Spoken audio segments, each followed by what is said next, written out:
Our topic is heat illness.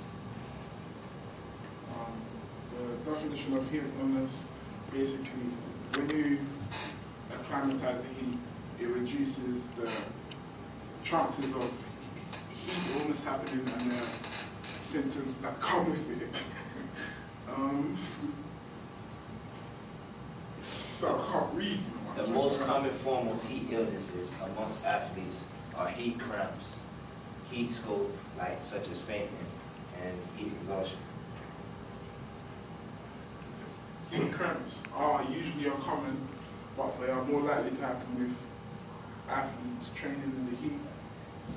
They usually happen in the muscles, like the voluntary muscles of your legs, arms, abdomens, and this happens when you exercise for several hours.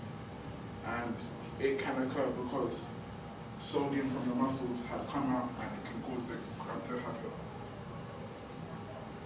Heat stroke, which is fainting, usually occurs in the first 3 to 5 days of being exposed to heat.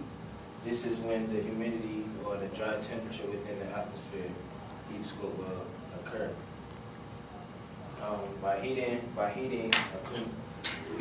acclimatization, you can reduce the happenings of heat stroke to 0%. So by training, reduce it. Heat exhaustion, this is the inability to continue exercise in a hot environment.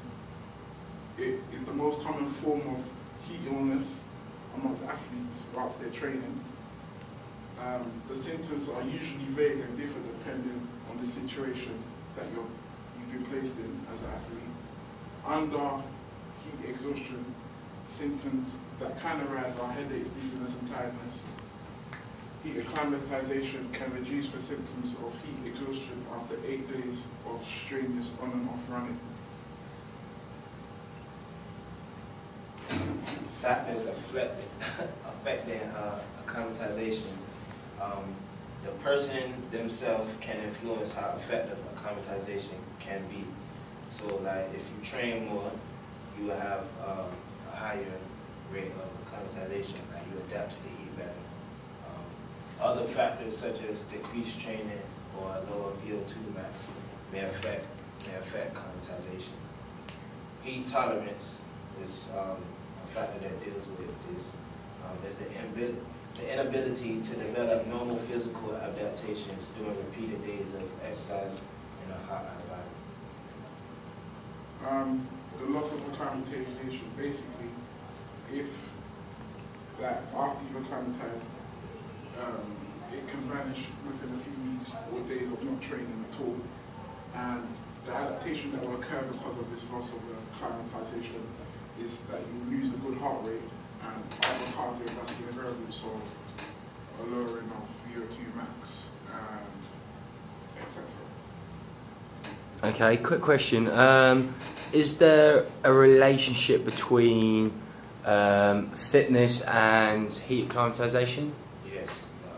The fitter you are, the better you can adapt to a hot environment. Can you explain that a bit more, please? What? Can you explain that a bit more, please? Explain what a bit more. What's it about? Does the levels of fitness increase? Basically, say if you go into an environment and you haven't acclimatized properly, then you won't be able to be as effective in that environment because you haven't. How do I say this? Yeah, you won't be as effective in that environment because. Do you want to help him out, Nequane? Basically, a fitter person can adapt to heat. If a person is overweight, they sweat more, and it's because they can't properly adapt to the heat. Okay. But it said that